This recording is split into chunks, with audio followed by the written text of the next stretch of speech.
ইমান পরিষ্কার। ইমান বিল্লাহ কুফর বিত্তাগুত একসঙ্গে হবে। যেখানে ইমান বিল্লাহ সেখানে কুফর বিত্তাগুত হবে, যেখানে ইমান বিত্তাগুত সেখানে ইমান বিল্লাহ জমা হতে পারে না। কোরআন আয়াত একটার পর একটা বলে গিয়েছে। আল্লাহ বলেছেন আল্লাযীনা আমানু ইউকাতিলুনা ফী সাবিলিল্লাহ ওয়াল্লাযীনা কাফারু ইউকাতিলুনা ফী সাবিলিত তাগুত। আল্লাহ বলেন যারা ঈমানদার তারা লড়াই করে কার পথে? জোরে বলেন, লড়াই কার পথে?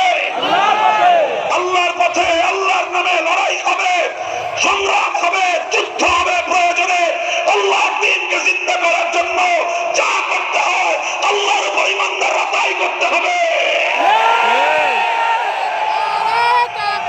আল্লাহু আকবার, আল্লাহু আকবার।